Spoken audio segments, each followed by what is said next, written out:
Good evening, and thank you for joining us for this second oral history session. I realize some of you were already with us on the first session, so thank you for coming again and supporting this initiative. So Elektronika is a collaborative project between Electronic Music Malta and the M3P Foundation. The project was launched last February with the aim of developing a historiography of electronic music in Malta, and the project is supported by Arts Council Malta and is part of the Spazju Kreattiv Programme.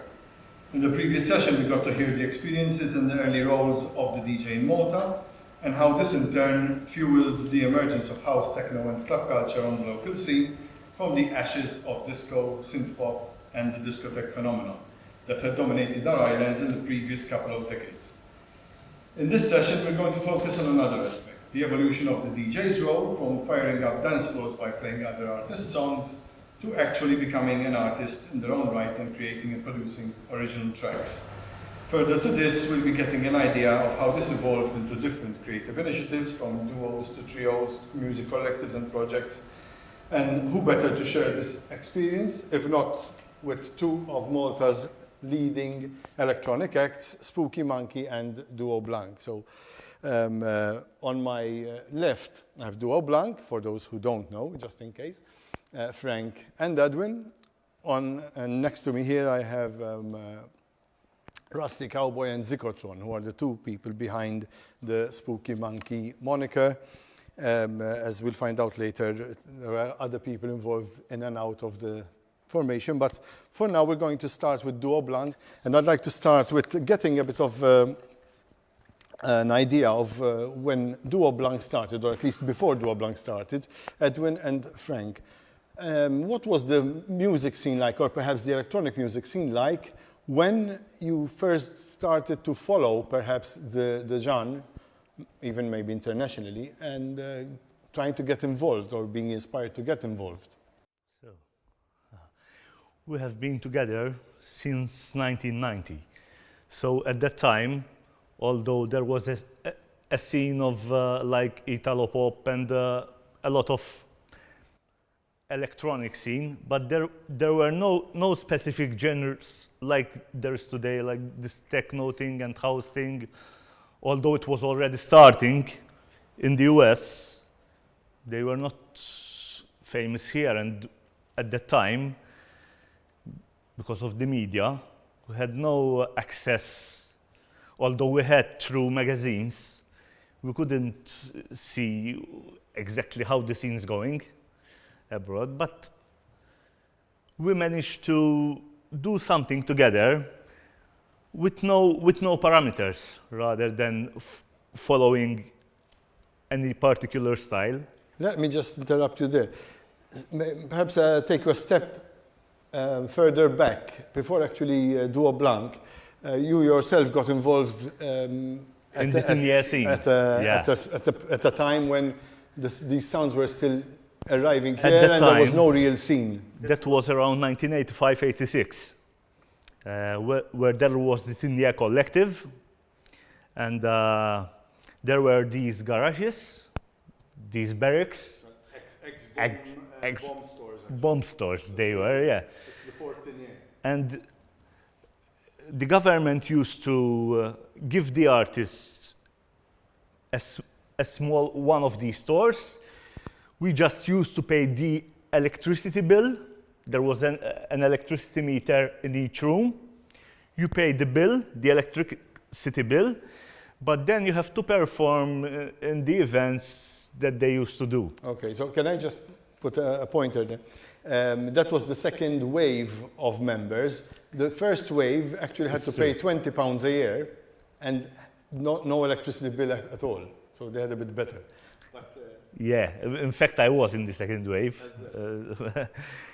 And at that time, we had a room, and I had a band. We were called Potential, and it was a 4-member band.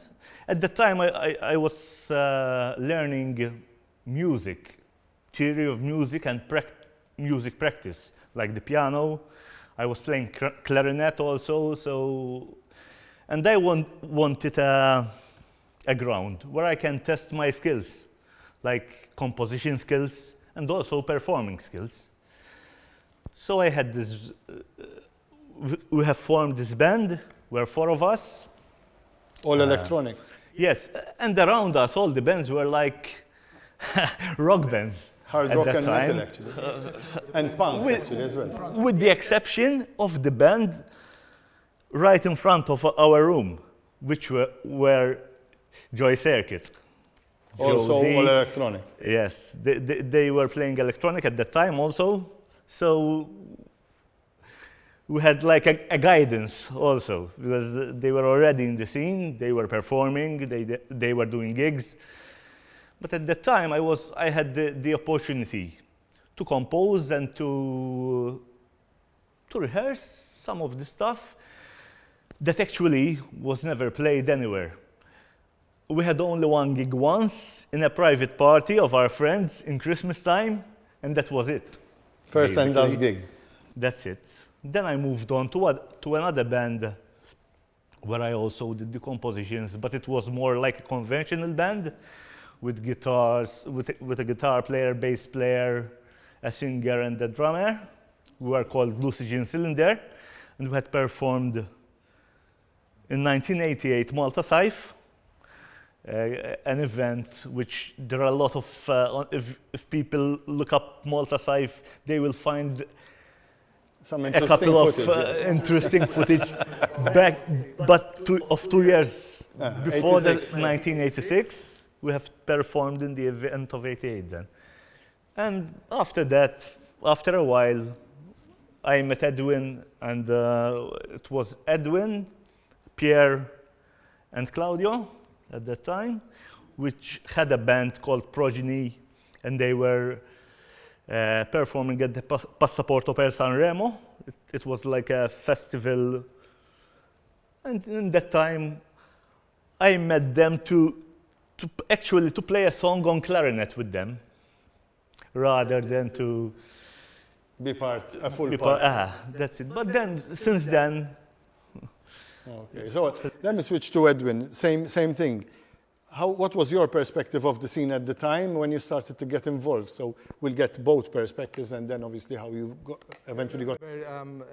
First and foremost, when I started off, I was still a student, so I had no money at all. So I was on a very tight shoestring budget, and the first, obviously, I had actually been very interested in astronomy, to be honest, when I was in my teens.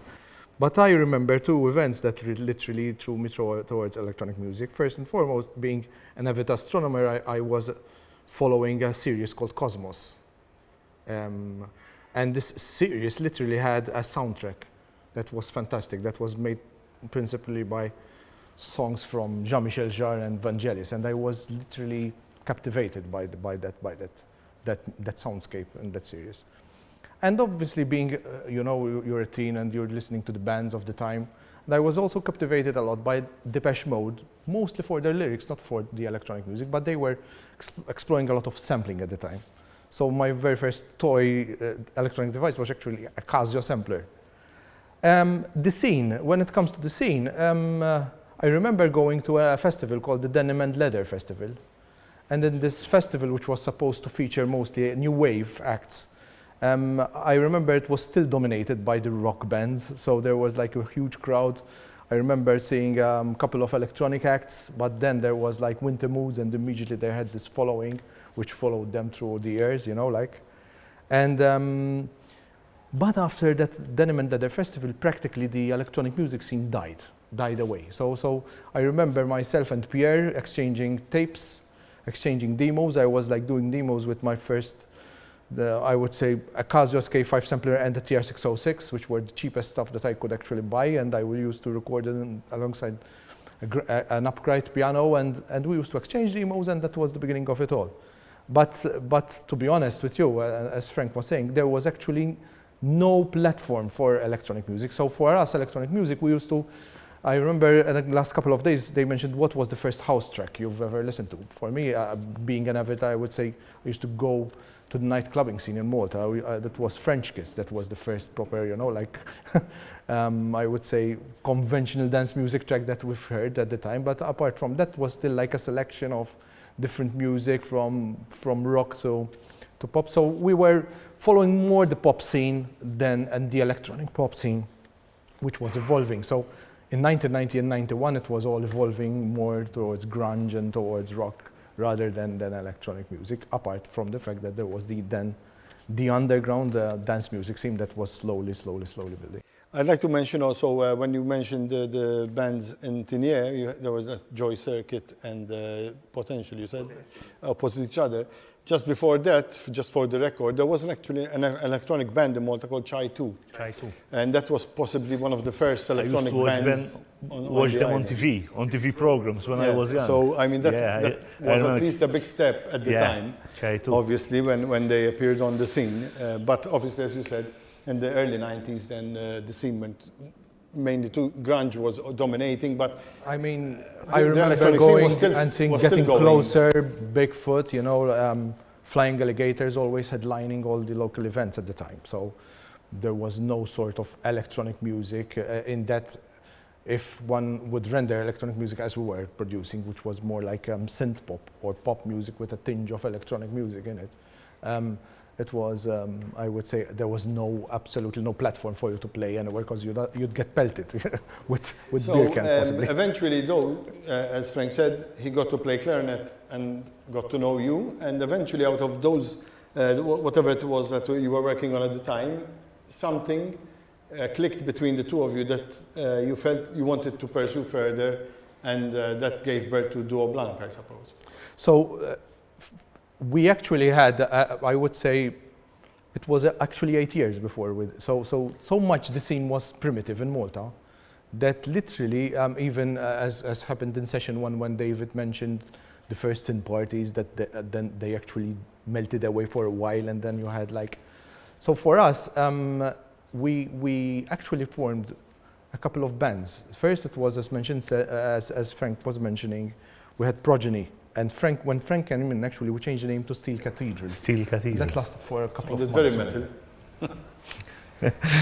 But then and again, the perspective here is very important to put everything in perspective. So it was really hard to produce something which is really good unless you didn't have the hardware or unless you didn't have a proper studio and you spent money on it. So it was always a fundamental aspect that you need to go to a studio. And at the time, I remember Jotham had joined us. So Claude left, and Jotham had joined. We auditioned Jotham. Jotham, we eventually know with Extreme Daisy. It's important just for reference. Exactly. And Frank, what was we it? We did that track, a cover version of Cars. We auditioned Jotham on Cars, and actually we liked it. And then we formed this project called Web. But no, it was Q Factory at the time. Q Factory. And in fact, at that time, we were producing some material which we were recording at Wave Studio with Monalito, Galia, where Edwin was doing a lot of technical work, you know, in the studio also and helping Monalito. It was a particular time. Because at that time, Monalito was also getting... was learning, sort of learning the equipment and and we had a lot of time there, you know, and playing around with the equipment. And then we got so much into this family that they had proposed to compose a track for us to compete in the Malta Song for Europe. And in fact, we did in 1992, that year when Mary Spiteri won, in fact. In that festival, we had performed this track. It was me, Edwin, Jotham, and we had Leontine singing with us on the first night of the festival. But there's a story behind that. I had a car accident a little bit before that. Because it was quite exciting actually for us, because similar to what's happening today with Musica Musica, they had the orchestra. And you also had to perform one night in Maltese and one night in English. So we had a steep mountain to climb, and that they said, okay, but you have actually to do the arrangement for the orchestra. And Frank had studied music. I was going to do the arrangement myself, but at that time, then I was involved in a car accident, which was huge, you know. I couldn't do Basically, his anything. face was covered in bandages, so I he was- just couldn't actually see. So then the arrangement was done by Joe Brown, Maestro Joe Brown. Maestro Joe Brown for us. And eventually we took part in the festival, but we got eliminated on the first night. But A couple of also on stage we had problems, like in the first few minutes the mics were not on when the singer supposed, so there were a lot of technical glitches. But I remember didn't one work thing out. that really impressed. I mean, I was happy that Paula Bella came on to us and saw all the analog synths we had, like a Yen S6000. He said, "Oh, I haven't seen these, like being played by keyboardists in ages. It's like he was." It's important to mention Paula Bell is probably one of the first people who really worked on who synths in literally Malta, produced so- electronic music in Malta. So it was great to network with these people. But I'm conscious of time. So what happened is that we kept on the project with Jotam, where we started evolving our style. We started obviously following the dance music scene that was evolving, and we started doing something on our own without any DJs involved. And we did a demo at Wave Studio, but we then got introduced to the first DJs. And backtracking slightly back, I can say that the very first DJ that I had, I sort of had a conversation with, and also he came on to me because at the time I also was working at Wave Studio as an engineer there and as a programmer. I in fact was part of the team in the Airway musical. Rock opera, where I got to meet Peter, Paul, and Sappi and the gang. But there I met Marcus Lowry. Marcus Lowry was really very much trying to start producing as other DJs were internationally. And this is an aspect we didn't mention last time, and I had the chance to chat with Marcus. Marcus was trying to be like a pioneer in Malta to produce some tracks. I remember, obviously, we had the issue of the lack of equipment that we needed. One needed at the time some samplers that were quite expensive, like the Akai S1000 and the rig that all the DJ producers had. So we're like, I remember for a while we did something at the studio, him being like a client of the studio. But then fast forward, we did some demos on our own, but then we got introduced to Godwin DeFez of KTA, and he had a project in mind, and we actually cut a deal with Disco Magic Records. And we featured Doreen Gallia, and we the an Italo house commercial track. But it was the first opportunity where we had DJs with us. We had Manuel Bella and the another DJ, I forgot his name, Di Benedetto was his surname. And it was the first instance when we'd produced something ourselves, which had a radio edit, which had a club edit, and then it had like a dub edit in it. So it was, and it was released internationally on vinyl. So that was a period in which then we continued our relationship, and it was the last, I would say, months when we had Jotam with us, where slowly we moved away from Jotam's voice and started like using female like singers. So we did this project, which was never actually released. We did one single with Carmen Cherry, who was who is Manuel Bella's mom, and she lives in Giarre in Sicily. And this project was very promising. It was like an Alex Party type of, like very commercial track. And we actually signed a deal for it, but the deal was a hoax. So we ended up never releasing this track, and the track is still, we have about 12 edits of it. So we literally had said no more Italian, dealing with Italian labels, not because we're racist or something, but we had this bad experience in Naples. We went to Naples where we signed the deal and We were supposed to have a studio booked for a week. In fact, exactly. Yeah. we walked into the studio itself and we found out that the studio was like Dismantled, sort of. Anyway. And this is before the internet. This is before, and this is all before Duo Blanc actually got yes, and started as well. So Duo Blanc eventually, and then we'll move on to Duo Blanc. Before we started off Duo Blanc, so let's put the perspective. First, we started off rehearsing in my parents' garage. Then we moved to a garage again, but we set it up more akin as a studio in Zurich. And I remember the final before we got thrown out of this, because one important thing is with Manuel we had access to clubs in Malta.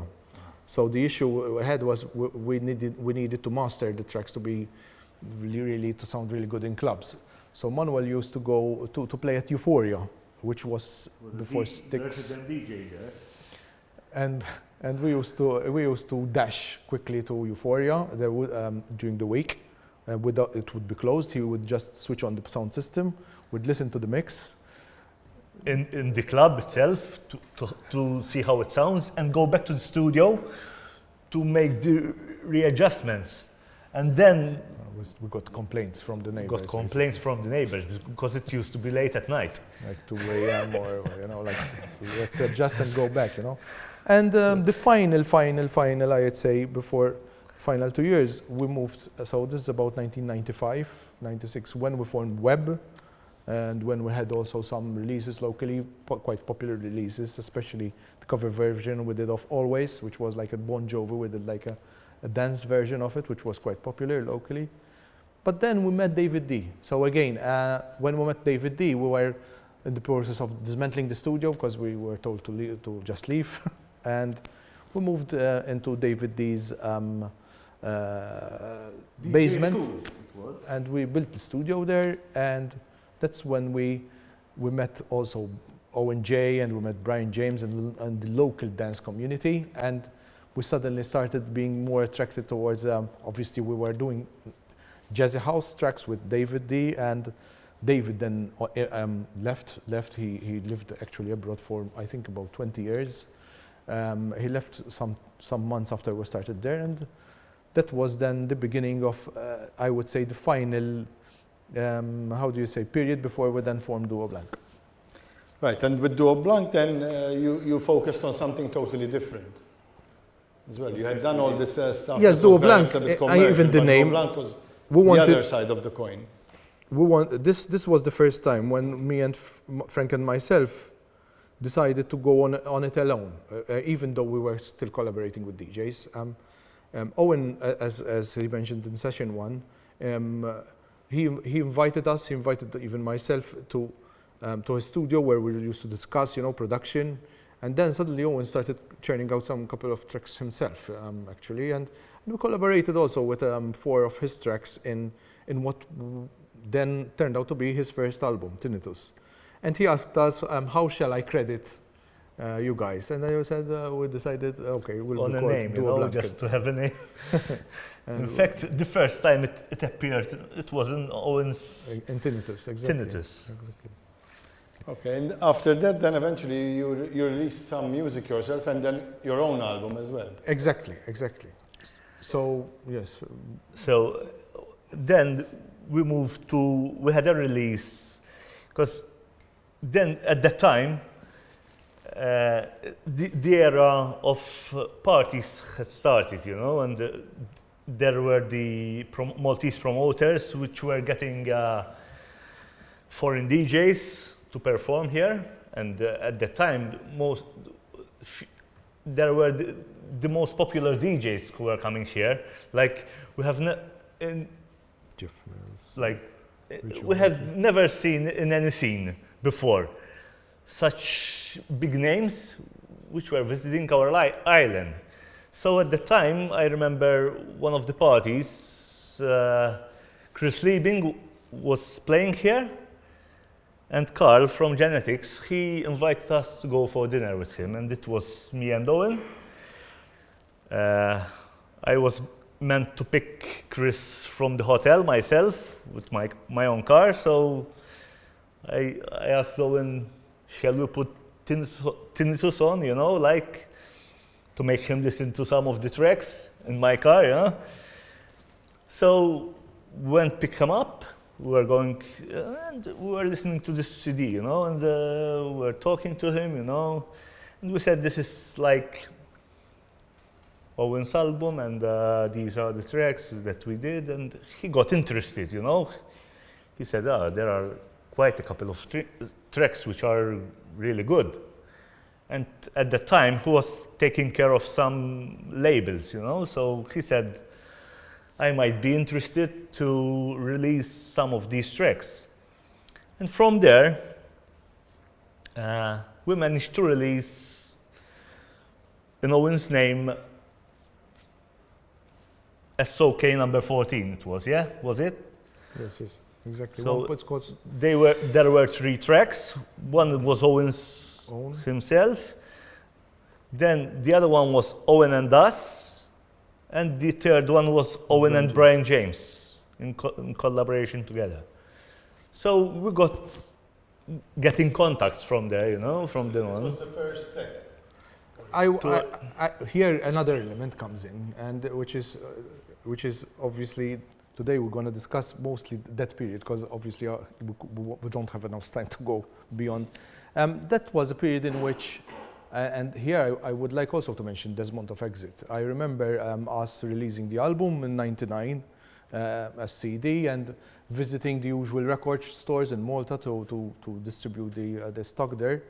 But besides the record stores, we also left copies at these fashion store. For example, in case of Exit, at the Savoy Arcades in Valletta, we were advised, listen, go to Exit and leave a stock there, because definitely it will, a lot of party goers go there and you will definitely be. And I remember Desmond telling me, please bring me more, you know, like I finished the stock, please bring more. And this is the first instance in the case of Desmond where he instantly invited us to play. We played in one of the tributes for sure. And then also, as Frank is saying, we got invited to Genetics. Frank was the first person to meet Carl. I remember getting to know of Carl when David was mentioning him about 2 years earlier. He was mentioning this new agency that was being set up. And then we started playing. We have a photo there that appears occasionally. Frank is wearing a blue jersey. Carl, in 1999, got us to play for the first time ever at an event by Genetics. It was Future Classics. We played alongside James Ruskin and Regis, I believe.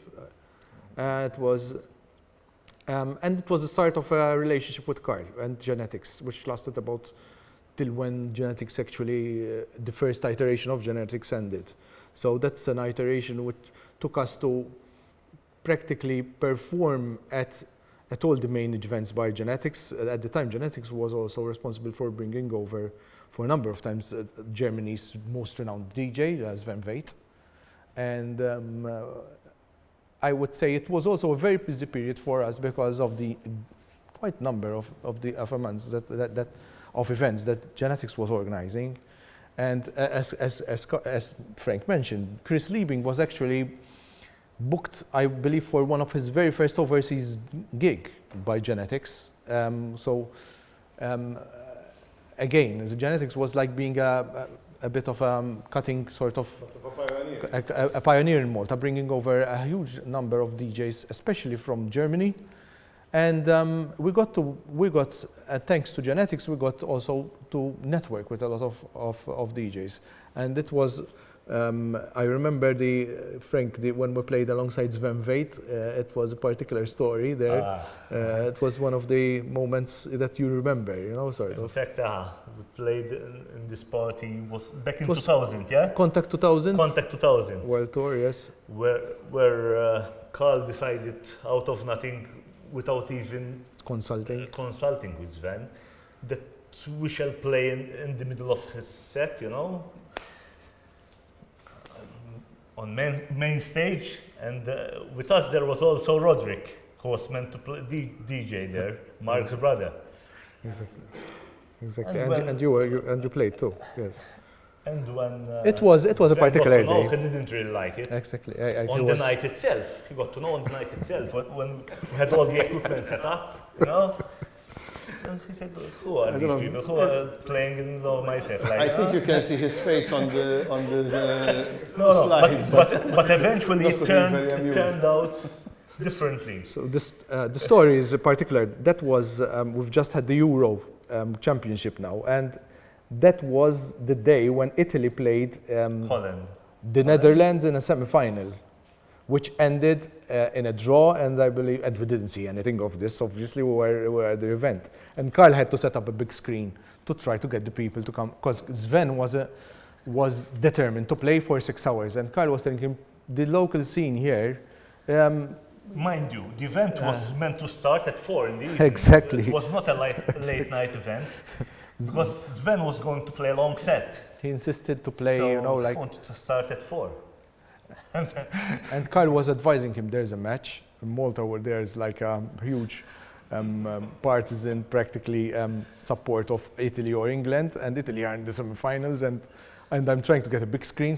And I remember Sven was eventually very annoyed because no one was filling in the dance floor, and Roderick and Mark played, and then eventually we got to play because Sven then was convinced we could play because there was no one in the dance floor. And surprisingly, when we started playing, the crowd started gathering. And we literally filled the dance floor and Sven suddenly was upbeat. He came, he started like nudging us and saying, he was like, he was so happy at the moment. And that's a photo of him over there. Like he's At the time, he was mixing us with with Alter Alter Ego. Ego. Oh, yeah. Because on our last track, we were playing our last track when Alter Ego came on had stage. to come in and doing Alter sound check, Ego sort were of. supporting him. So he was mixing our sounds into their sounds, you know. He was so happy. He was at that telling time. Roman Flugel, he has played the sounds and I'll mix them because we're playing, I think, The Call as a final track. Yeah. And Sven was really happy, like mixing all the sounds of the effects that Roman was like triggering. And I remember, and he was, and in the end, he was really. I remember him quite eagerly telling us, which never materialized, to go to a gig in his Cocoon Club, but which this never materialized. But it was a particular period also that time. We had released a number of international singles. We had released a remix for Tony Rios again. He had listened to us live and he asked Kyle for a contact because he wanted us to remix a track for him. We had released also again at an event, at a genetics event, we got to know Marco Bailey and Redhead. And Kyle again was trying so much to organize events. He organized an event on Christmas Day and on Boxing Day, and on Christmas Day he had I think, and on Boxing Day, then he had CJ Bolland, if I'm not mistaken. Yes. And we literally did a studio session at our studio, 6-hour studio session, and we did this release. So we just produced it quickly, and it came out as Genetica EP then, because we wanted to sort of thank Carl for whatever he was doing. No, it was a particular period. Even we had this was particular. We had DJ Rush too, which we played alongside a couple of times, and we also had a release which was contracted. We even got the deposit, but I don't know why it was never released. Eventually, it featured a drum and bass track we're going to play today, actually, too. I have to say, I mean, this was really a period in which we worked very closely with Genetics, and eventually we ended up also releasing an album, a live album, Transmission Live at Nova, which was released in honor of our many live PAs we did with the Genetics. So it's fair to say that this was a period where locally the scene was very much alive and with a good following as well. Events that attracted an attendance of between 500 and 1K always. So they were quite well attended. Especially I remember playing once. Supporting Green Velvet too, which it was held in outdoors where there's Aria Club today, part of the infamous Liquid Club. The parking area of Liquid Club at that time. It was a sellout, sold out gig, and so it was a very busy period for Genetics. Obviously, it was still a financial burden on this agency. In fact, maybe in the next session one could explore the sacrifices made by this. And I remember myself, even I helped him out. He had a record store. I designed a system for him, like a point of sale system, which he got immediately. I remember Kyle being immediately impressed by the fact that a lot of people weren't paying. They were just getting songs on vinyls on credit, and he was obviously suffering financially from this. But it was a bit like the scene, you know, everyone was buying vinyls. As David had mentioned, everyone wanted to become a DJ, you know, like youngsters coming and doing courses, you know, like attending to DJing courses. So it was, as you're saying, the scene had exploded, literally. And before we switch over to Spooky Monkey, there was also the move to the new studio as well eventually, which was where you still are, I suppose, now. Yes, exactly. No, Well, after David D, then we moved to a studio in we're on, because at this time, we're mentioning we had already moved to MC To down, Msida. where Limestone Creek. where Limestone Kick were. But over the time now, then it would come to the new to studio on Ormy, no? Yes, then we moved on to the Fuse DJ agency, where we were contacted to make some production courses. And we set up our own studio there. Yes, I remember Adrian V coming on to us saying, I would like to set up an agency. He was working closely with Andrew Grecto at the time shift. And said, would you be, we said, we're soon going to leave the studio because Robert Longo has taken over the premises and we were without any studio. So I said, oh, so would you like if I, build a studio and maybe, which is I think the ideal world in everyone, if someone builds a studio for you. But he built a studio, which we did production courses up till now. We're still doing them, and at the time, Adrian and Andrew were very busy doing events as Fused. They had brought over Jeff Mills. They had brought over Mauro Picotto. I remember playing after his set. So they were doing a lot of events at the time too. I remember Genetics trying to a second iteration of Genetics appearing. At the time there was Fact too, DJ agency, which was, we used to call Ormy as the Detroit of Malta because practically there were like three stores, 3 record stores. There was and 3 like agencies there. Genetics had moved there.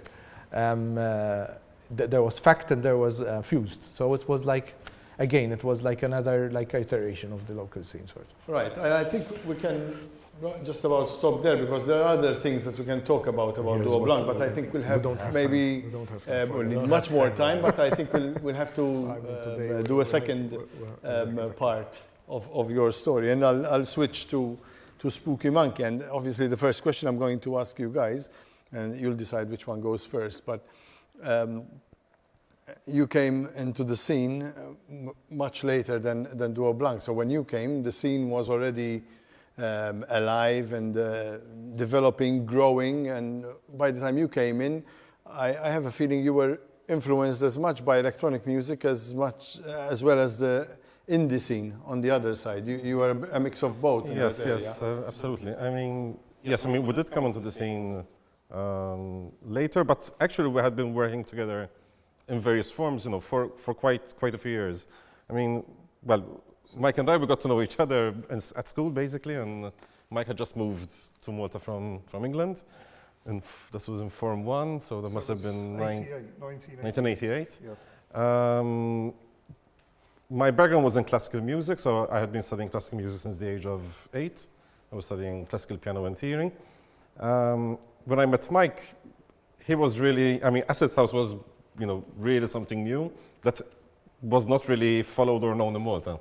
Mike had, his UK influence, so I remember Mike was really, really into Acid House, and that's how we became friends, really. I remember Pretty much, swapping Acid House tapes, and for me it was something, very far removed from my classical music background, so it was almost like taboo territory to venture into.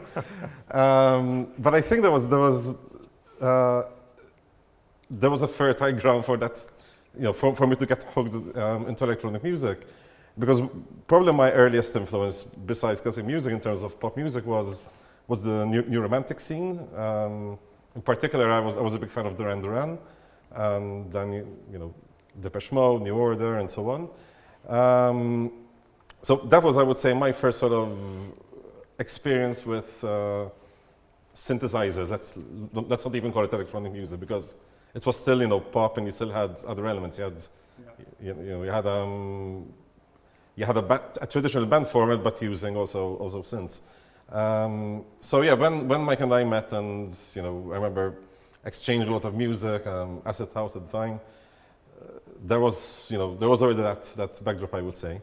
Then eventually, probably when we were Form 3, Form 4, hip hop was you know, was entering the mainstream, I would say. And we started not producing. I mean, we started, you know, trying to produce, mucking around. you know. Mike, you were already playing an instrument at the time. Yeah, I grew up learning the recorder as my first instrument. That was the thing we could learn at school in England. And then I moved on to the piano when I was about 9 years old, 9, 10. No, it was a year before I came here, actually. So I was about 10 years old. I just did grade 1, and then we came here, and I couldn't continue because I had to learn Maltese, I had to learn Italian and French, and catch up with school, And the basically. recorder was just one thing too many. And it was one thing, piano was one thing too many, really, so I couldn't. But in England, it was quite different. I mean, the scene, I grew up listening to music since I was about 3 years old. So my uncle he was really into his music, and to keep me quiet, I was quite a hyperactive kid. So whenever he used to babysit, it was always like putting the headphones on me and playing music to me. And his sons were older than me, my cousins, so they used to make tapes for me. My other cousins from my auntie's side used to make tapes for me. And it was a mix of like, you had white reggae at the time, you know, all the bands like Madness and that. The electronic new wave scene, I don't know, the first time I heard Cars, for example, it just blew my mind. And I remember that, I was 3 years old. It was Top of the Pops. My mum used to like watching Top of the Pops. And as soon as I heard that, I was like, whoa, you know, what is this? And, you know, you had bands like Depeche Mode coming out and all that. So I had one cousin into all that, making me tapes of that. Another cousin, he was into the Jam, the Clash, and that kind of stuff. So my musical taste was like so wide already. And then I remember the mid-80s, like all the body popping and breakdance music started to come out, so 808s. And I didn't know what an 808 was, but I wanted to buy synthesizers and drum machines, and I wanted to produce music at the time. And then we came to Malta, and that was the time when the acid house scene started. And I always remembered hearing Stacker Humanoid. And that was like, you know, whoa, what is this? This is like, that's the kind of music I want to do. But I was aspiring to learn the guitar. So it was like, right, guitar. And in Malta, there's always this division of rock bands and electronic bands, which I could never understand. And I was listening to like Public Enemy at the time, The Cure, the acid house stuff. It was moving into, you know, like rave and techno and all that. And everyone's going, what do you listen to? Heavy metal or, you know, electronic music? I'm like, I don't really care, you know, I don't. So this is what I found with Alex. We could share music and appreciate that without getting lost in you know, like styles and all this. And I remember I always wanted to be in a band, so I came up with this massive thing to try and get Alex hooked on music. I was about to mention it. Oh yeah, this is funny, really. The big con. The big con. I conned him into getting into music. And what happened was, an older cousin of mine here in Malta, he went to DJ during a wedding one time.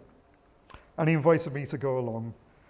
And he was showing me how to mix between the different turntables and stuff. And he had his record collection. I mean, it's quite commercial, but there were a few tracks which you could enjoy. And there was a moment when he went off to smoke and drink, and he said, right, you sit here, just put a record on, and when the record switches, just hit the crossfade there and play around. I started playing, and people started dancing. I was like, yeah, you know, this is really cool. And I didn't scratch the records because I didn't know that you wouldn't damage the needle or anything like that. And I went back to Alex. I said, do you know what? I said, I've got a cousin. I said, and he knows people in the studio. I said, and we produced this track together. And it was Herbie Hancock's Rocket, which is a track I really used to love at the time. And I said to him, listen to this, I produced this. And Alex had no idea who Herbie Hancock was. Back then. And I played it to him, and he was like, whoa, you did this? I was like, yeah, I did that. You know, I said, oh, we can produce music like this together. And that was it. From then on, it was like... I was hooked. He was hooked. Like, I want to do this. Yeah, we want to do that. We want to do I want tracks to like do that. You know. So it worked. Years It did. later, he How found long did out it take you to realize it wasn't actually his work? At least 15 years. it took a long time. Yeah, until I discovered her. I'm like, this sounds familiar, doesn't it? So I really duped him into that. Yeah. But anyway, And I that mean, brought you together to actually go forward and start making music. Yes, yeah. it happened in stages because then when we were probably like towards the end of secondary school, like Form 4, Form 5, that's when we started getting into Public Enemy, like sort of early old school hip hop. And anyway, there was a kid at school who didn't like too much, so we started writing lyrics about this poor kid. Not very complimentary lyrics, as you can probably imagine.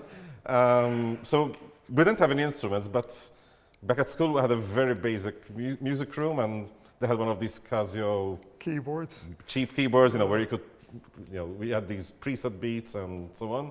So we could, put together some beats. I could play some bass lines, and Mike was rapping. So that was back in That was probably 1991, I think. no, or earlier, like 88, 89, something like that. Yeah.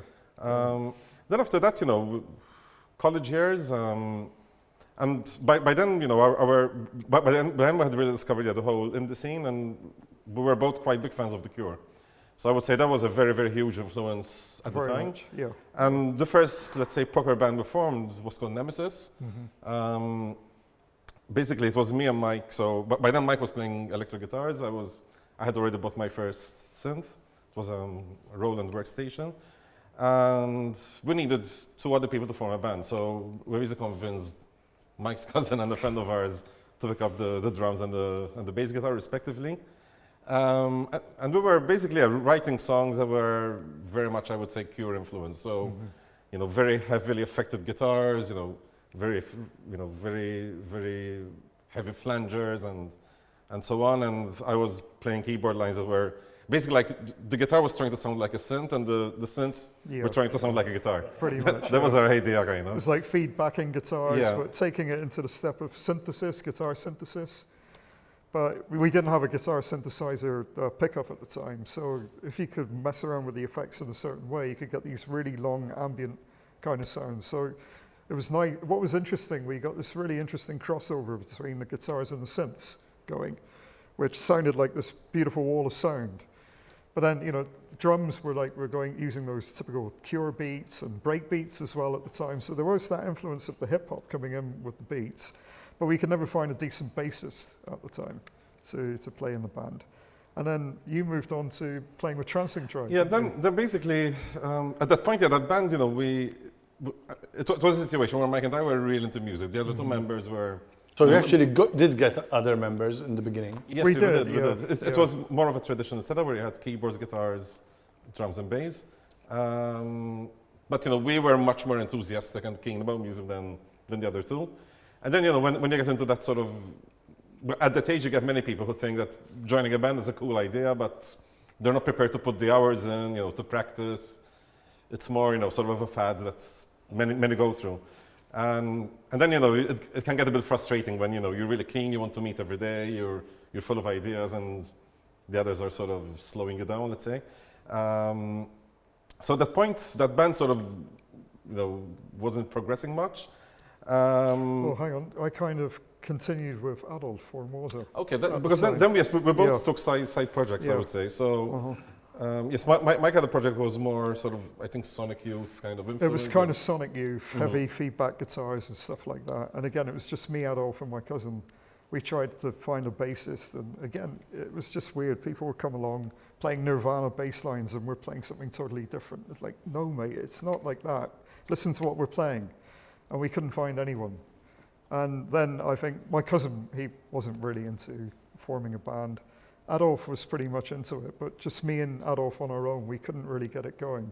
So it fizzled out, which was a shame, really, because we did some really interesting guitar work, which in Malta at the time, we didn't really hear anything like that. But yeah, it kind of fizzled out. Yeah, and in the meantime, here we're talking roughly now 94 to 98, I would say. In the meantime, yes, I was really getting to synths at the time, and for me, like one major revelation was the emergence of ambient music at that period. So, I mean, huge influences were, of course, Dior, Future Sound of London, early Orbital, and for me that was groundbreaking because it totally challenged, the way we perceive music, because we always perceive music in terms of, either verse, chorus, verse, middle eight, whatever, whereas this music was, it had no boundaries. I mean, you could have tracks that were 10 minutes long. I mean, there was no real beginning or end. It was so that for me was like something really, one of those things that lights a huge light bulb in your head. And I was basically experimenting with one synth and really trying to come up with these textures, these evolving sounds and so on. And during this process, I met with Jean-Claude Cicluna, who was, at the time, also one of the early, let's say, electronic musicians at the time. He was mainly at the time into, I think, techno at the time. Yeah, that was his starting point. Techno, trance. We started, we both lived in Hamrun, so we used to meet very often. And basically, yes, we started working together. We started collaborating together. Eventually, we started doing live PAs. I remember, at the time, this was then, 95, 96, when the party scene was really now booming. So, we used to have we used to play at Pushka. We used to play at, these parties organized by Desmond, Mazu, Buscat Roadhouse. There were parties, they were very frequent at the time, and pretty much all over the place. Then that setup with me and Jean-Claude, eventually we also integrated a DJ. I'm Gordon Flash. We used to do live PAs, where it used to be, let's say, a fusion between a DJ set and the live PA. And that was, I think, right up to probably 98. Then I felt, that's my interest was always in fusion rather than sort of picking a style and sticking with it. By then Mike, had been really sort of going much deeper into guitars, also synths. I think had bought his first synth as well. Yeah, bought the Korg M364. And then we basically, we started, playing together again. And we started, we had taken a very different direction by then, because by then we had both got very much into jazz as well. So, I was taking jazz classes, Mike as well. Yeah. And basically, yes, we decided to write, let's say, a first song of this second incarnation of our collaboration. It was pretty much sort of bossa nova jazz kind of music. We performed at university for the university, with the singer Lara Lanfranco. And that was our first live performance, basically. That was basically. our first gig, yeah. So not electronic at all. Not a spooky monkey, though. It was spooky It monkey. was yes. already. Monkey, yes. Yes, but it was not electronic. It was. Yeah. I was playing a grand piano. Mike was playing. I was playing guitar. Acoustic guitar. And we had a Yeah. singer. We wanted to make it a drum and bass track originally, but we didn't have the equipment to do that. So we just played it as live piano and live guitar and the singer. We did it more of a jazzed up Acoustic, version, yeah. acoustic. But then we said we wanted to produce that as a drum and bass track, so we went into the studio and we went to, what's the name Eugenio of the studio? in Eugenio and Vgura. And who I had already recorded with Jean-Claude there. that's it, yeah. He had, it wasn't a big studio, but he was very dedicated. He would really give you time. Because with studios, the biggest problem is The time. you get. Oh, yeah. Eugenio was very generous with his time, so if it takes 5 hours just to record one take, he'll give you that. Hang on. And there was a problem at the time because we used to work on PCs, and to convert the PC data of MIDI to a Macintosh, you had to wait for ages until you could actually make the conversion. So the technology was very rudimentary. We were getting into using computers, but we were only using them for MIDI at the time. And you had this problem between PCs and Macs. So you'd go there, you'd spend the first hour or two just waiting for that conversion to happen, and then to do the SMPTE syncing of everything in the studio as well, which took another hour. Once that was all done, you could start the recording. But by then you're hungry, you want to grab something to eat. So it was a long, messy process, really, to be honest. He had the gear that we didn't have. So do you remember I had a kind of side project as well at the time called Digon? And I did a remix for a band called, what were they called? Violent Version. Yes, Violent Version. And I ended up on Island Radio playing this remix. It wasn't a remix at all. It was like a rewriting of the track, but electronically without the vocals. And everyone was saying, but the remix, normally you get bits of the original track. And I said, yeah, but this is a remix where I took the chord sequence and all that, and I just used that, which was a load of rubbish. But anyway, You just wrote a new song. I wrote a new song, yeah. It got me on the radio, so why not? But this was me doing my synthesizer work apart from the guitar work as well. But yeah, then we at the time, and still to today, I mean, our main interest was never sort of following any particular genre, but rather what we were really into was the fusion of styles. And I would say, that's really maybe we were a product of our times, because what was great, I think, about the 90s was that you had a lot of crossovers. I mean, metal meeting rap, I mean, Rage Against the Machine, Red Hot Chili Peppers. Then you had the Prodigy that were, doing it from the other end, getting punk rock elements into electronic music and mixing that with breakbeats, Chemical Brothers later on. So the 90s was, I think, a real melting pot of styles, and that was something that was it was something we were always very interested in, like, what new fusion can we find? What styles have not been merged together yet? So we're always looking for, taking unlikely combinations of genres and trying to create something new out of that. I think one other influence we got to mention, which was quite heavy at the time, was Warp Records. Warp Records, we yes, really got into the which was also very much, fusion was a big thing there. It was huge. And, you had all these artists coming up with this really peculiar sound at the time, and it was just so fascinating. And you had artists like Bjork working with Sabres of Paradise and stuff like that. And, we were like so taken in by all this. It's like, right, this is the direction we want to take, not a techno or house or drum and bass kind of outfit. We want it all. We just want to play around. I think at the time, Big Beat was the style that captured everything in one sound. Yeah, I think not so. one sound, but just. But with Big Beat, there was a lot of scope for this experimentation, yes, and these fusions. But the Big Beat thing, you see, I remember Big Beat, not actually, it wasn't called Big Beat at the time, but it was called breaks back in the 80s. Yeah. And that came from the whole body popping and robotics and all that. And what we used to do in England, we used to take our ghetto blaster out. It was still fashionable to go out with a ghetto blaster, and you put a carpet on the floor, and everyone would be playing these records, with and everyone's dancing around, and caterpillars on the floor and spinning on their heads, and this is where breakbeat really came from. So it was taking samples from like James Brown and all the funk records and from the 60s and 70s, and then fusing that with electronic influences. But then in the 90s, it got really big, because then that's where all the breakbeats got fused with like synthesis and stuff like that. You had, I'm trying to think, what was the name of the German band at the time? They were quite big, and they were doing like acid with breakbeats. I can't remember the name of the band, but this is where people started to... Hard Floor, that's it, yeah, Hard Floor. And this is where they started to merge that electronic sound with the breakbeat. So it was no longer a thing of just having, the funk and hip hop element and all that. It was fusing with electronic sounds. And yeah, we were really taken in by that as well. And we always had this thought, what if we had live drummers or live percussionists coming in with the whole thing? We wanted to keep it between that electronic element and having the human element at the same time. Hence the name, Spooky Monkey.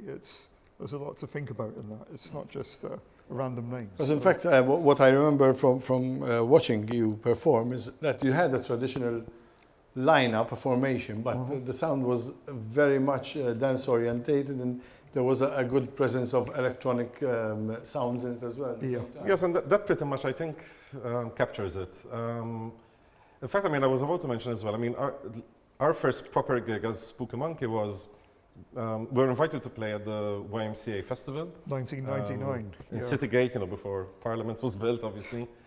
And it was quite an odd, occasion to play, because it was, YMCA festival was always mainly punk rock and, very rock based. So, the audience were all, you get your... punk rockers. Yeah, punk rockers, bikers and leather jackets.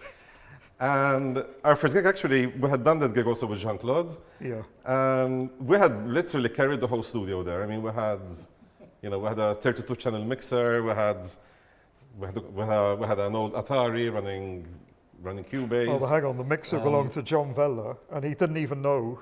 It didn't have typical auxiliary ports on it, and he didn't even know how to send the effects back in, out and into the mixer. And we spent a whole hour trying to set up. And we had a computer, we had an Atari ST. And one thing I'll never forget was there were all these bikers. And for them, seeing a computer on stage was unfathomable. Yeah. It's like, what on earth is that computer doing up there? Do you remember the comments? And they were saying, like, on the internet, hey, we're really frustrated trying to set up, and John Yeah. Vella just walked off to have a cup of tea somewhere. So I think they're expecting like sort of a very, because back then I think also, and I'm sure Frank and Edwin experienced this as well. Back then there was this sort of rivalry, rockers and synth pop, whatever, and there was this perception, that the rockers were the macho guys and the other guys are the less macho guys. So when they saw us, with all this electronic setup and especially a computer on stage, they were already like giggling, like this is gonna be funny, And we weren't wearing black like everyone else, and no leather jackets and no leather pants. So as well, that made us stand. But then I think we shocked them because actually the set was very aggressive. It was electronic punk. It was electronic punk, basically. It was very aggressive. Break beats and distorted guitars. We had vocals that were like things. very sort of distorted vocals. So it was like proper. It was hard. It was hard music. It was aggressive. We got a mosh pit going, basically. Yeah. And they went wild. They were like, whoa, jumping up and down. And So we were for them, surprised as well. it's screwed with their perception of what an electronic setup should sound like, basically. And after that, I think one characteristic that we always followed was that even though we were doing electronic music, we weren't really playing on the typical, let's say, club scene. We were playing in very unlikely venues, like beer festivals, more like places where rock bands would play. But taking this music, That formation as well. that's it. because we had that formation, maybe it's also about maybe the networks you have. Maybe we're more part of that scene than part of the clubbing scene. And somehow then one thing leads to another. Like we always like these sort of quirky gigs. Like for example, one gig I'll never forget was when we played at the Embassy, at the opening of the Embassy Cinemas. Oh, God, yeah. And basically they, That was insane. what I decided to do was not Embassy, sorry, Bay Street. Bay Street. Street, yeah. Basically, they decided to throw a street party, so they closed all the street in front of the cinemas, and just had us there on stage. No, actually, the cars were passing. And Cars were at passing. one point, there was mayhem. Cars could not pass. There was crowd all over. There was a huge crowd. There was Ray Bayad, I remember, who was like, was he? I believe so. I believe so. Yes. Because we played too. We played at the launch too. I remember that. Yeah. It was Because it 2000, was a I whole think. week, wasn't it? Millennium, yeah. That's right, yeah. He was the events manager at He was the Bay events Street. manager by over there. But I think we've got to mention before that, Misfits had opened. And I think Misfits was our kind of hangout place.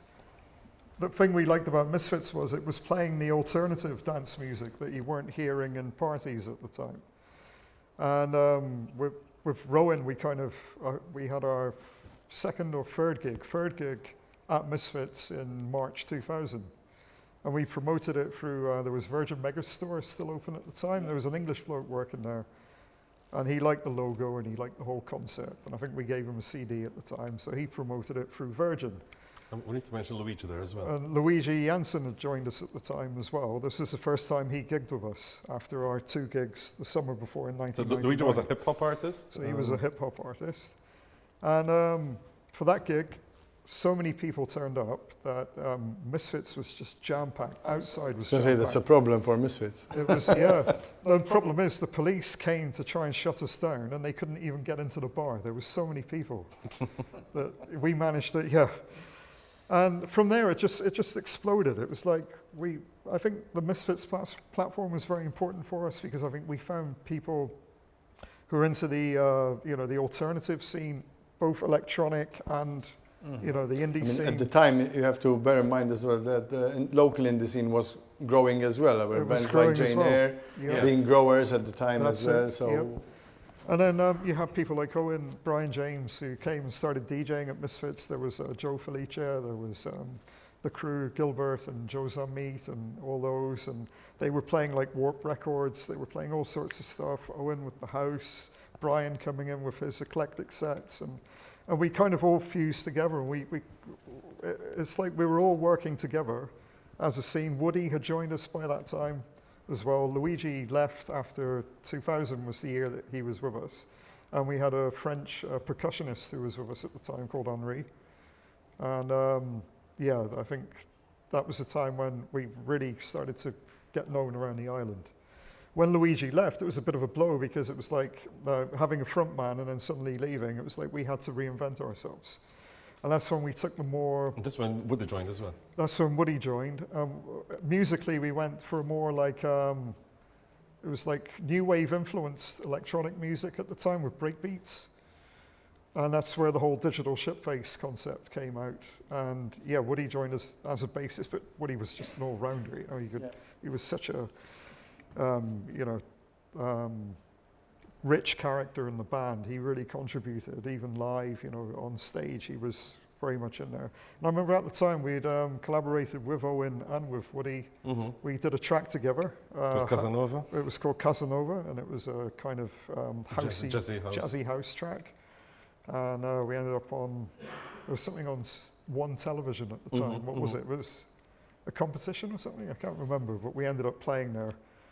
And it was all, we were told that we couldn't play live. It was all playback.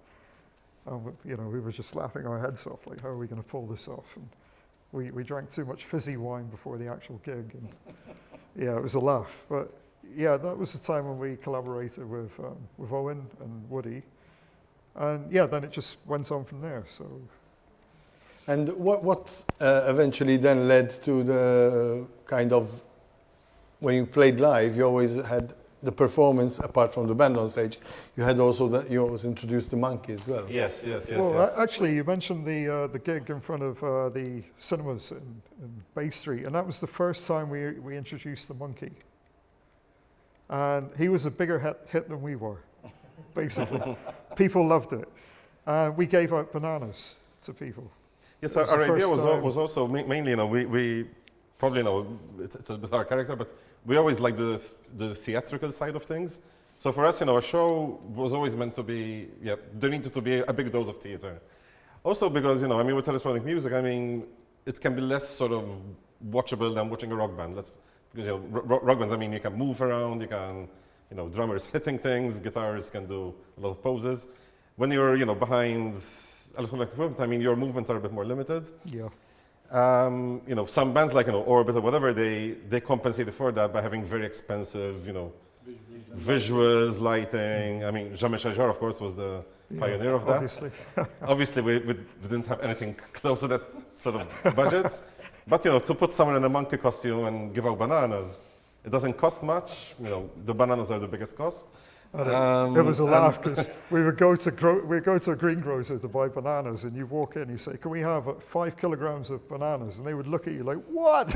What do you need?" So yeah, we'll start carrying boxes. I mean, we start carrying boxes of bananas out, and apart from all the equipment we used to carry all the bananas around. But the people loved it, and we used to put a sticker with our logo on the banana. You know the Chiquita logo that you got. We had a spooky monkey logo on the bananas. So, but then that became a real characteristic of every gig. So it was like a ritual. You would always get a banana at a spooky monkey gig, and then other characters started joining. So then we had Mary Claire. Mary Claire joined with Woody, basically. Yeah. Woody, yes. That was at the Tribou Festival in 2001. My cousin came over from England. He was a scratch DJ. He just won a competition there, and we invited him over for a holiday, and we borrowed some turntables, he brought some records, and he played with the band. We had 2 gigs with him. Was it 2? Tribou, definitely. Yeah, and that was the first time you could see a scratch DJ with a band as well, because that wasn't common in Malta. So that was another feature. And that was the first time that Mary Claire appeared with Aldo. Yeah. And then the theater side of it started becoming more elaborate. So with actually script, you know, sort of what's going to happen. Obviously, we were always quite a conceptual band, so, you know, songs always had these maybe outwardly concepts behind them, and the theater side of it always helped to express that. So basically by then, yes, we had come up with this concept of the digital shit face that represents, nowadays, you know, we've come to understand it differently. It represents sort of the digitization of man, whereas the spooky monkey represents the raw sort of animal instinct in man. And this was always a constant battle between the two, which was also kind of symbolic of the music we're trying to do, where we're fusing electronic music, you know, with raw human elements, you know, guitars, drums, whatever. So this was also expressed, theatrically through the monkey and dancers and so on. And eventually, yes, this started, you know, becoming even more and more elaborate. Well, we always used pseudonyms. We never used our names. So that was, it was theatrical from the very start. I mean, Dr. Zekatron, and at the time I was calling myself Cornelius. That was from the very start. And then we just kept the pseudonyms going through our interviews. Usually we would insist that we would use our pseudonyms rather than using our real names. We became characters. So when we were on stage, we were those characters. And then I changed my pseudonym to the Rusty Cowboy because I'd started DJing at the time and I was using that name, and I thought it's wise to keep the name, you know, to identify the DJing with the band. And yeah, and those characters came alive by themselves. So even the costumes we used to wear, like that photo there, you got the two. We used to call them super geek costumes. We were like superheroes, both with lightning bolts on us. And, you know, we were trying to save the airwaves from corruption and save humanity from becoming digital, you know, and all this. But we never told anyone the concept. So this was something that was just there. It just came out and, you know, I might have got lost. Stage. Because you didn't push it too We much. didn't want to. We didn't really want to. It was To keep that sort of element of mystique Yeah. about Okay. it, not making and it people too- could interpret it the way they wanted to, rather than, you know, us telling it them like, this is what we're all about. This is the music. You interpret it the way you want to, basically. And by way of recordings, I know there's a number of recordings. I have them here with me. But you mentioned that you'd actually worked with Owen as well. And were there actually official releases of those tracks? Or, I mean... No. Not really, no. I mean, to be honest, I don't think we were ever, you know, it was never really a priority for us. I think we were doing it more for ourselves than anything else. And also, we also had this, let's say, difficulty in the sense that our music was always very hard to pigeonhole. Yeah. I'm looking at these boxes here, look like pigeonholes, and the metaphor was right. And we always found that, you know, I mean, we always found that our music was very hard to pigeonhole because we did not follow, you know, any strict style. And at the time, especially, I mean, I think that the record industry was very niche-based. So, you know, you'd send a demo, they're like, yeah, good track, but this doesn't fit into what we do. And at the time it was becoming even more and more niche. Like, Yeah. it wasn't even house or techno, it was, you know, some sub category of a subgenre. And I think back then there were sort of two ways how to deal with it. Like, you either happen to really like a specific subgenre, you know, and you fit into a record label's sort of ethos. Or else, you know, you would just say, you know, my priority is really to get released, so I'm going to produce music literally almost custom made for a record label. And it's something we never really felt comfortable with. It was a compromise, which we didn't want. But you did record anyway, because there are demos that... No, we did, and We did. yeah. I mean, you know, Thank God for that. Yeah. Yes, I mean, all the music we were playing live, most of this is recorded, maybe not in exactly in the live format. I think with the first version of Spooky Monkey, that was the problem. We didn't have the facilities to record the full-blown stuff that we were doing. So we had like, we had the music elements, we didn't have the vocal elements. So we didn't have the microphones for it. We were still building up the studio at the time. And our computers were limited and all this. Sound cards, or audio interfaces as we call them now, were limited as well. So I think the first CD we did have, which we would give out as a demo, was not complete. The digital shipface stuff as well, those tracks are actually ready because we didn't really have a vocal element. We were sampling vocals at the time. We've got an EMU E6400 at the time. I kind of rigged it up to take a lot of memory and stuff like that, so we could record long vocal tracks and cut them up and manipulate that, and we were using those. And then live, we would add on to that. We do have those recordings, but we never released them. Again, we had labels speaking to us at the time, but there was always this thing of, we don't really know where to put you. We kind of, I think both me and Alex, we kind of said, right, it's all about the art, really. It's not about the money. So let's keep doing it for the art. I mean, And you were quite busy as a live band. I mean, that was probably your strongest point as well. Yes, it was. Yes, Yeah. it was. I mean, gigs were very, very frequent. Mm-hmm. And I would say that was probably, we had reached the pinnacle at that stage in 2001 when we played the supporting band for Fateless. When 2001 there was a, Fateless came to Malta, they played at Halfar. and that was by far our biggest gig. Probably like 6,000-7,000 people were there. And we went like full theatricals. Then we had a very big stage to fill. Yeah. So we had, I think, 3 dancers. We had the monkey. 3 female dancers. We had the monkey and 2 male, not really dancers, but animators, they were animators, characters. By then, Darko Strinsa had joined Yep. the band. He was playing mainly drums or percussions. There was percussions at the time because we Because we it is never a- really integrated the drums at the time. Yeah, and also because I mean our music was already quite heavy on the beat, so Yeah. to add a drummer on top of that can get very chaotic. So he was mainly playing darbukas. Yeah. Buddy was on bass, I was playing keyboards, and Mike was playing guitars, and we were sharing vocal duties. I was playing a bit of trumpet as well. But and we scripted the whole thing, didn't we, for that? it was, Yeah. and that was Yeah. by far, that was the biggest, that was the biggest gig we had. I remember, when it happened, it was like, I don't know, it's like it never happened. It was like A blur. Yeah, it was like a blur. Like the whole thing, happened. Just went past us. And I remember we were like sort of. I mean, probably we were so full of adrenaline that we didn't really get stage fright as we thought we would. Gig went really well. Walked off stage, and all of a sudden we see Maxi Jazz from Fateless pacing up and down, saying, "I can't get on the stage. I'm scared." And like, how can you be scared? Like But he had been filming us as well. yes, Do you like you're remember a that? pro. Yeah. Like you must have done thousands of gigs, and like we're newbies, and we just walked up there. It's like for us the idea that someone who's so famous and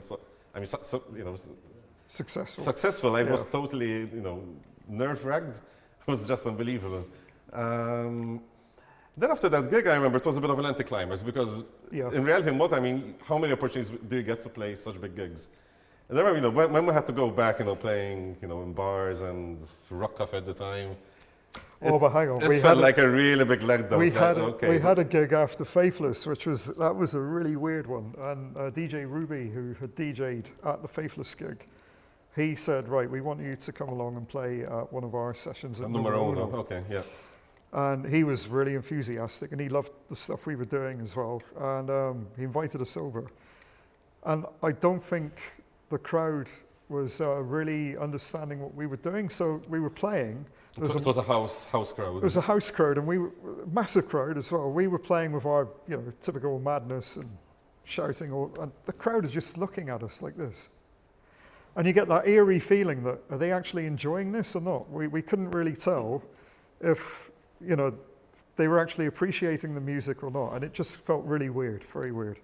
Yeah, because also with those events, I mean, people go expecting A particular a style particular of music. style. I Yeah. mean, they go because it's Ruby's music, it's house. That's it. I mean, if you get a DJ who's playing even marginally different, playing techno, playing. Unfortunately, in Malta, many people are a little bit too niche. They like one style and that's it. And if you play Happened to something us a couple different, of times. Yeah. and of course, with live PA, I mean, it's not like DJing where you can just change your set like that and play something different. I mean, you spend months and months and months writing and producing tracks, so you can't just go say, okay, tonight we're gonna play, house. You don't have Yeah. a box of That's it. records. It's and- not a jukebox. That's Yeah. it. It's not a jukebox. And we had a fixed set, so we couldn't really. But funnily enough, we got to know later, not there and then, but years later, we met people who went to that gig. They were like, "Oh, I know you. That was a really good gig. You guys are excellent." I'm like, "Why didn't you make some noise? Why didn't you dance or anything? You just stared at us." I'm like, "No, for us it was new, and it was something we weren't used to." So the scene, it was weird. There was a lot going on in the local scene. But yeah, there was a lot not going on in the local scene as well. So this is where, because even in terms of, we spoke about Misfits, and you had the eclectic DJ sets going on there, and the odd parties which were offshoots from that. But you didn't really get like a big drum and bass scene in Malta. The breakbeat scene never really picked up. I remember going to, there were, what were they called? The Plump DJs years ago. And there were just a few enthusiasts at the very front, me along with a couple of friends with them, jumping up and down, and everyone else just walking around and drinking and not really understanding what's going on. And yeah, this is the anticlimax like we were talking about. It was like, where do we actually fit in now? We've had a large gig, we got the feedback we've always kind of, expected. And now suddenly it's small gigs again and crowds that are not really understanding what we're doing. So there was a bit of, we were moving studio at the time as well. This is when we were moving studio as well. And moving to I think Valletta. at one point, yes, I mean, we started feeling also that we started becoming disillusioned a bit with the live scene in Malta because ultimately Malta's small. So, once you've played, the main clubs or whatever, you're either gonna have to start repeating all over and over again. Yeah. And at a point we felt, it's kind of getting a bit stagnant now. I mean, we've played all the main festivals in Malta. I mean, there's a limit how far you can go in Malta.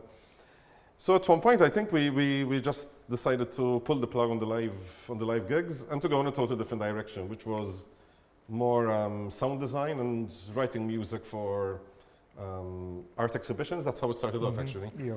And we got to know there was this collective called Scaremongering, who were into like very, very sort of edgy new stuff for what, sort of very dark art, but very sort of multidisciplinary. So they were fusing, poetry with video, with theater, Painting, photography. with painting. They were quite, I mean, they were younger than us. So there was Stan, Owen's brother, involved in that. There was Martin Bonici, Annabelle Gallia, Bonici. Anton Bonici, Martin's brother. That was the core. That was the core of the group. I don't know if I'm forgetting someone, but I think that was the core. Kari as well. Yes, yeah, Kari, that's yes. right, And Kari. they were, I mean, sort of really full of bright ideas. They were very young at the time, probably 18, Probably. 19. I all think of they them. just finished from sixth form at the time, I think so. Something And like basically, they were planning their first big event, which was at it used to be called the R2 bar. Nowadays then it was Mona Lisa. Then now it's called something else. Yeah, that's right. It was before Desmond bought it. Yeah, and Yeah, basically that's right. they had a very sort of elaborate concept. They wanted us to write a soundtrack for this exhibition. And Well, they wanted background sounds, okay, and it became an album. and it became an album. So we kind of hijacked that as well. We do have it here, actually. That's the one. Yeah. That's the one. I think the picture will pop up soon, but yeah, it's basically a whole soundtrack That's it. Yeah. to the. So yes, and the idea behind it was, I mean, we worked off a script. So Anton Bonici had written a script, and all the works, I mean, the music and also the artworks were all inspired by that script. So that's how that came about. Quite soon after that, we worked on a similar project. This time it was with the artist Lisa Falzon. Lisa Falzon. She had an art exhibition called Origin. It was more abstract, but in a way it gave us much more space to expand, because all we knew that it was all about the concept of origin. So The origin of life. the origin of life, how things start. And that was a more ambient project. I think it gave us the opportunity to write music that would not work in a live gig scenario, but music that we liked listening to anyway.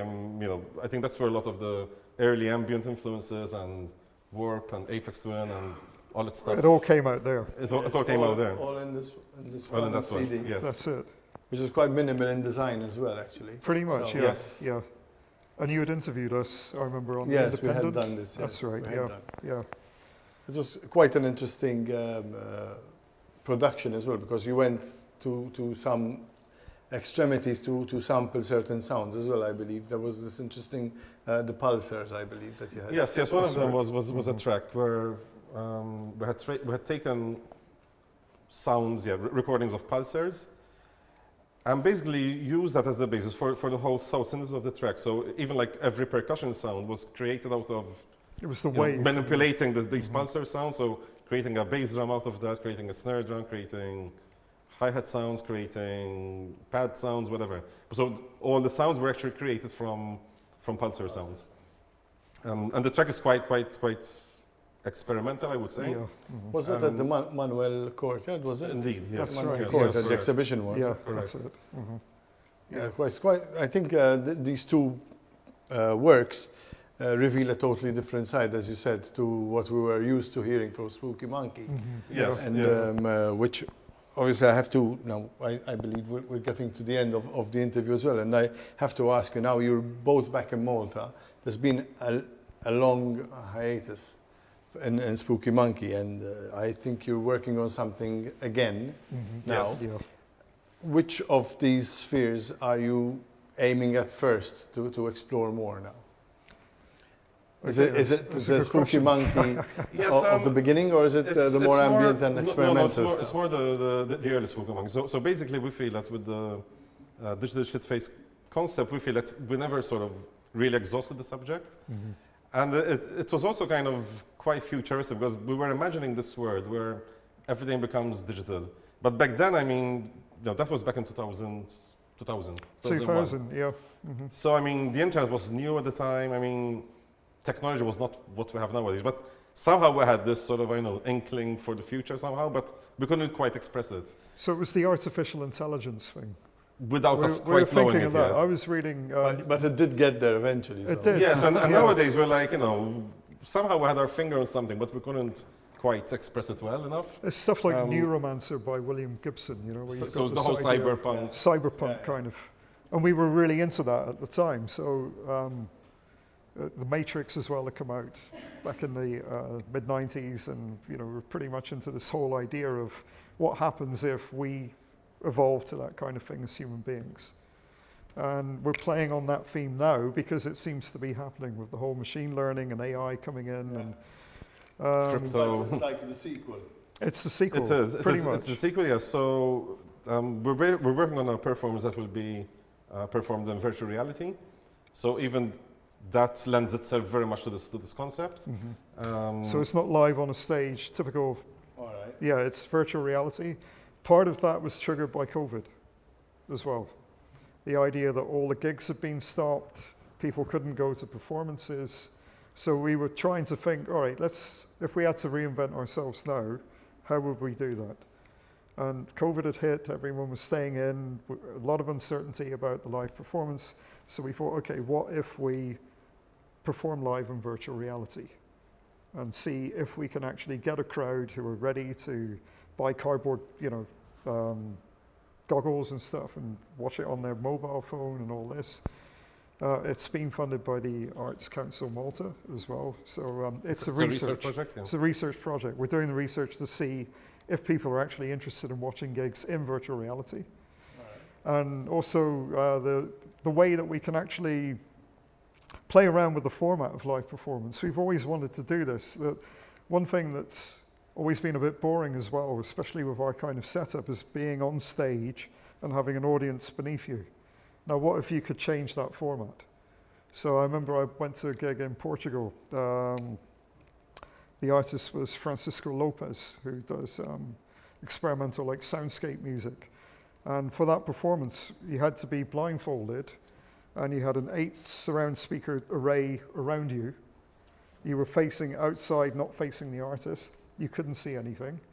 And the performance is working in surround sound and coming at you from all directions. Now, virtual reality lends itself to this kind of experimentation. Yeah. So we're thinking, all right, when it comes to the sound design aspect of the gig, we can play around with this and maybe alter the audience's perspective. So we're even thinking of, the audience could be in the world, not necessarily in, let's say, a typical stage, like here, and being in that world and moving around, not really interacting. There are limitations that we're finding out for now, but actually being in this world and experiencing a live performance through that.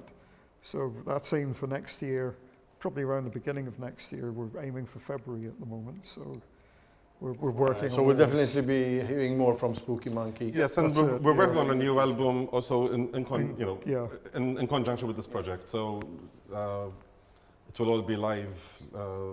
It will all be new live music, and being specifically written exactly with this medium in mind. Right. Okay, so that brings us to the end of tonight's session. So I'd like to thank once again everybody who's present here. I'd like to thank Frank and Edwin from Duo Blanc, Zikotron and Rusty Cowboy from Spooky Monkey. And I'd like to thank a couple of people. Etienne, once again, for lending us his collection of flyers, and Annabelle as well for her help in and her assistance to me personally in coming up with tonight's information as well that we need to talk about. And we'll be finishing off the session with a live performance from Duo Blanc in a few minutes' time. And, well, next appointment to the next session in September. So visit Electronic Music Malta's Facebook online Facebook pages for details about that. So thank you once again. Thank you, Mike. Thank you. Thank you.